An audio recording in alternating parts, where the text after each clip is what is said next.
Before we continue, I've been personally funding the Finding Genius podcast for 4.5 years now, which has led to 2,700 plus interviews of clinicians, researchers, scientists, CEOs, and other amazing people who are working to advance science and improve our lives and our world. Even though this podcast gets 100,000 plus downloads a month, we need your help to reach hundreds of thousands more worldwide. Please visit findinggeniuspodcast.com and click on Support Us. We have 3 levels of membership from $10 to $49 a month, including perks such as the ability to see ahead in our interview calendar and ask questions of upcoming guests, transcripts of podcasts you're interested in, the ability to request specific topics or guests, and more. Visit findinggeniuspodcast.com and click Support Us today. Now back to the show.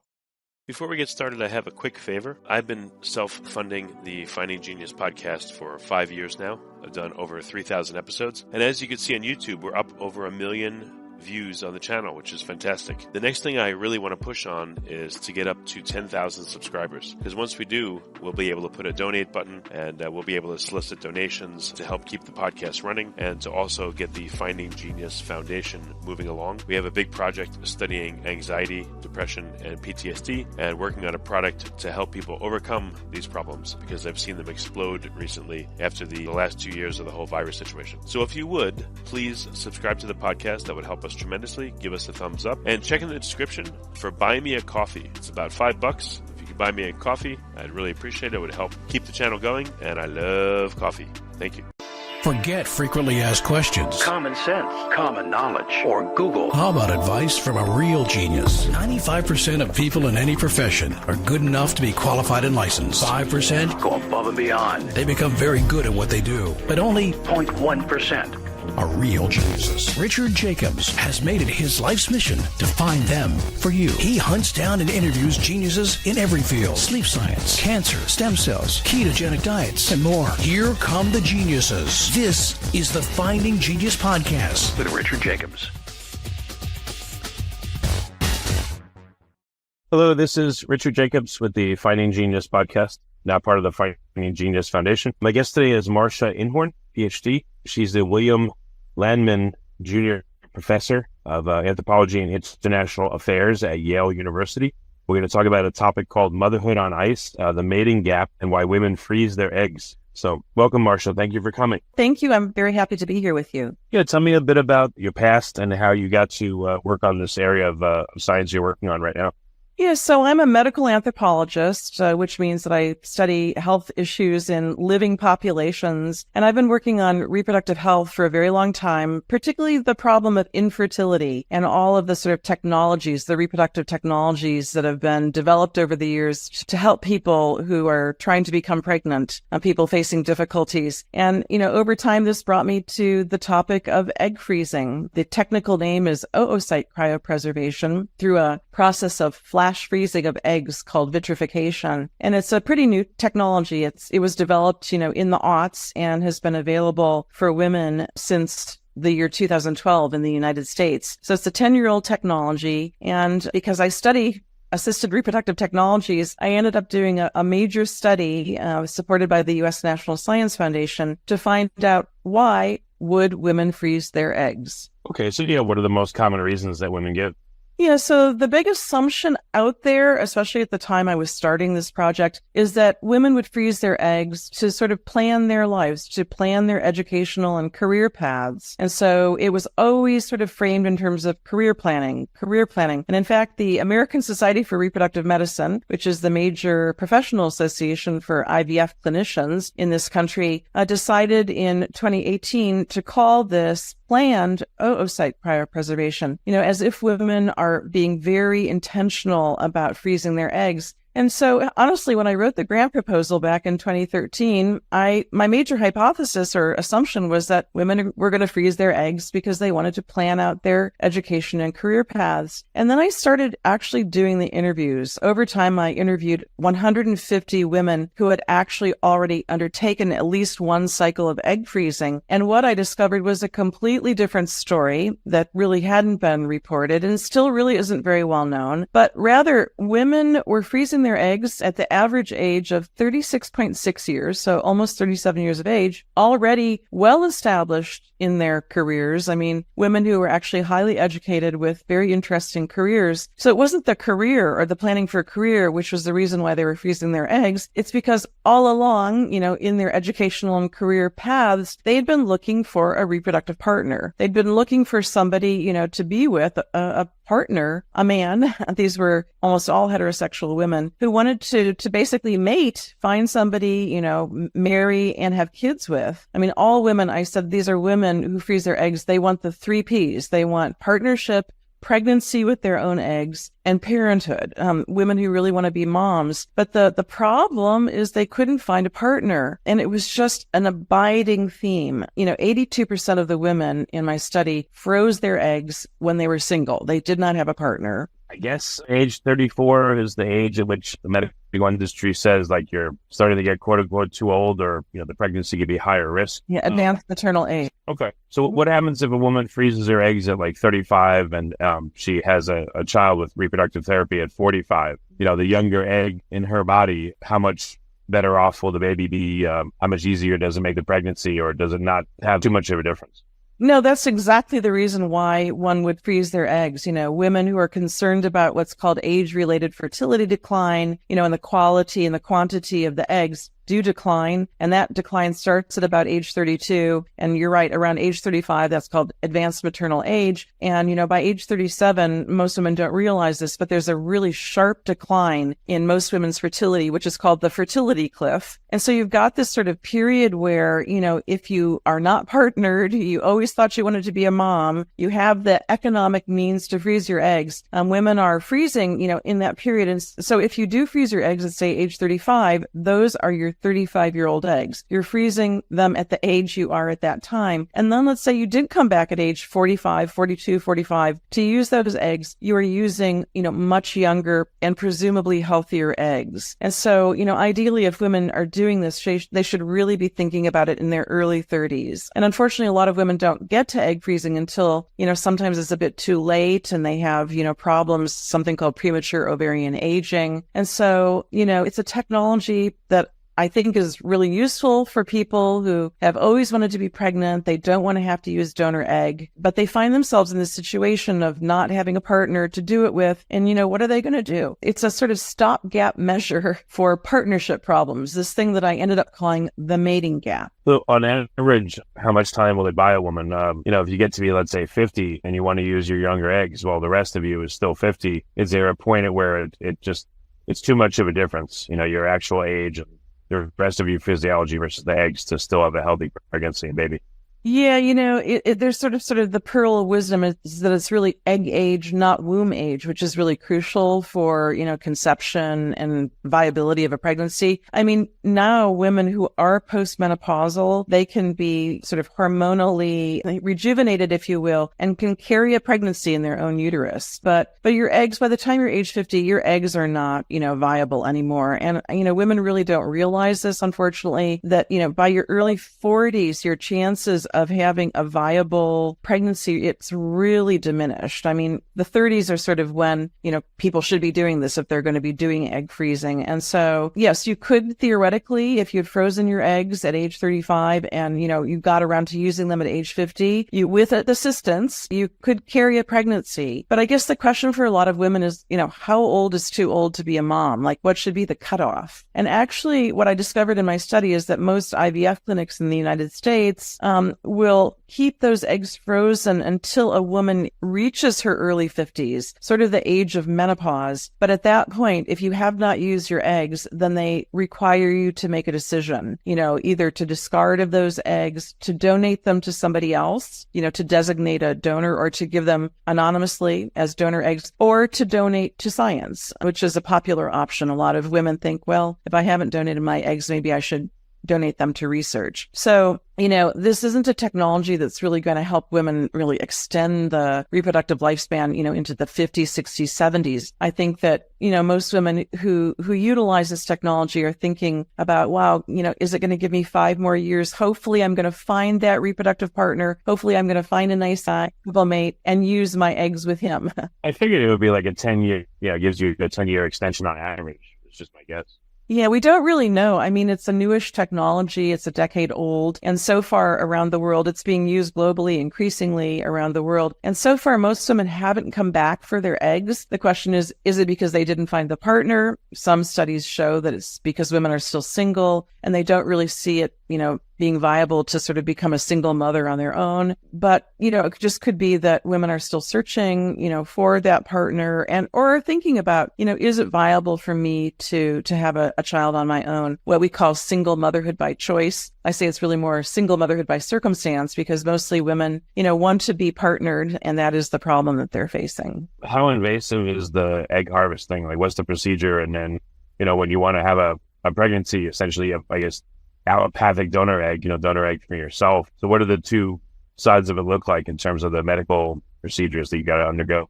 Yeah, so it's a bit of a daunting procedure. I actually, in my book, I said, it takes a certain amount of bravery. Women really need to have some courage to go through it because it is a month-long process. You have to basically inject hormonal medications to get the ovaries to sort of overproduce eggs. And since most women don't have partners, they have to learn how to self-inject those hormones, including one called the trigger shot, which is a big, long needle, and it has to be injected into the gluteal muscle in the buttock.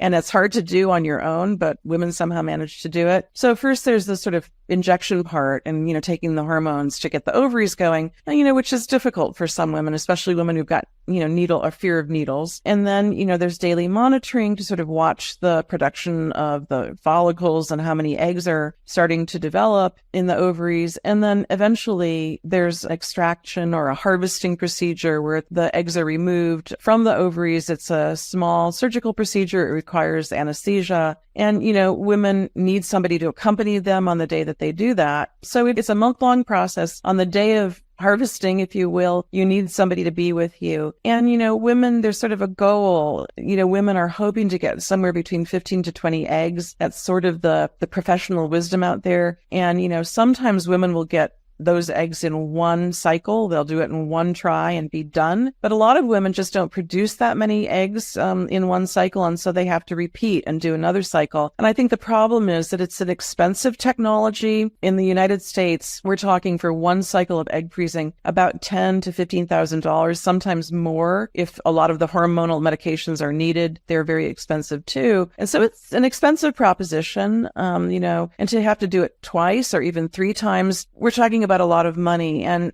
I think the real problem here is that it's expensive. And so women who might want to try egg freezing or feel that they need it, some of them are going to be prohibited simply by the financial barriers. It is mostly not covered in health insurance plans, although, some Fortune 500 companies, some big tech firms do now offer what are called egg freezing fertility benefits. But for most women, they have to pay for it on their own. Okay. And then what about when it comes time to use the eggs? What's the process there to induce a pregnancy?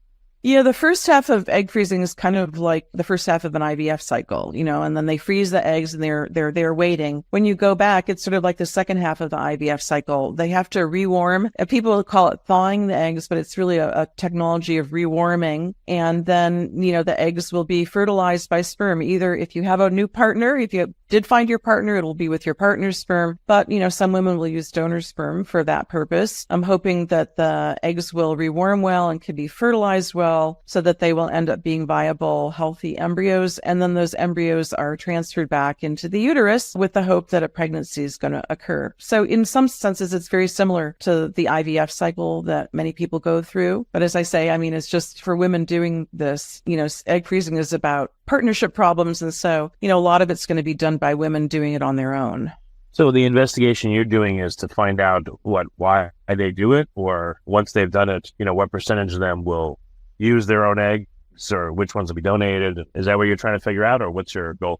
Yeah, my goal was really to look at motivations. What was motivating women to try this expensive new technology? So, that's really the first half of my book called Motherhood on Ice. And then the second half of the book is really about the experience of doing it. It wasn't a follow-up study. I didn't do like a long-term 5 or 10 year follow-up study to see what happened, but I, in fact, did follow up with, a number of women in my study. So I sort of know what the outcomes were for some women. Some women did go ahead on their own and use their frozen eggs and ended up having babies as single moms. Some women did find partners and ended up, using their frozen eggs with partners and having, what they call frozen egg babies. Some women who did have good numbers of eggs frozen, more than 20 eggs frozen, tried to use their eggs and not a single one ended up being a viable embryo. Very disappointing results. And so, the notion that egg freezing is somehow a fertility insurance policy, which has sometimes been called, really isn't accurate because it really cannot guarantee that you're going to end up having,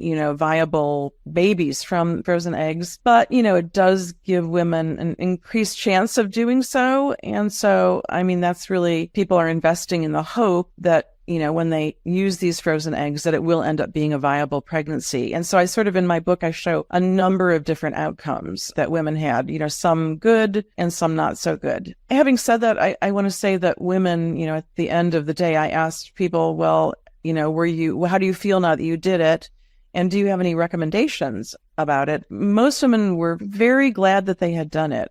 Just having put the eggs in the bank, if you will, gave women a lot of psychological relief. They felt a sort of kind of technological optimism. The word that was used over and over and over was, this is an incredibly empowering technology. I felt so empowered by doing it. It prevents regrets. I did everything I could. I sort of took control of the situation that I was in and did what I could to try to preserve my fertility and extend it. So there was a lot of positive feeling. In fact, more than 90% of women had something positive to say about the experience, and a lot of women had a lot of positive things to say about the experience. So that was something I think that was really important. But when I had, asked about recommendations, the overwhelming recommendation was, something needs to be done about the cost of this, or it needs to be, part of our health insurance coverage because it is so expensive and it's prohibitive. I have a sister who's a teacher who, she would really like to freeze her eggs, but there's no way, she simply doesn't have enough money to do it. My friends in my friend circle, they have no chance. They just don't have that kind of money. What does it cost right now if you do the egg harvesting? The freezing eggs, how much is that? And how much is it to do, an in vitro pregnancy?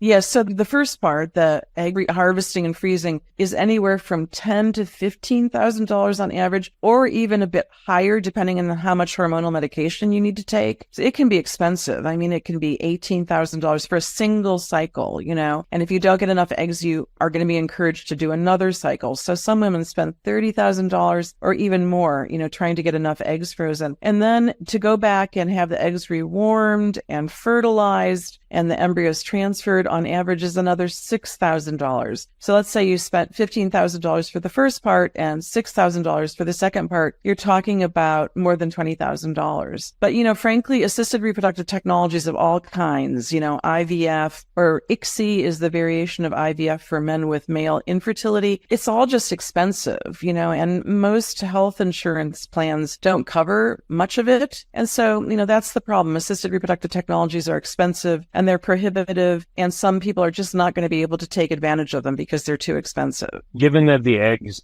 are released, not created, but released under unusual conditions, high hormones and all that stuff, the resulting pregnancies, if they are successful, are there any physiological problems with the babies produced from them?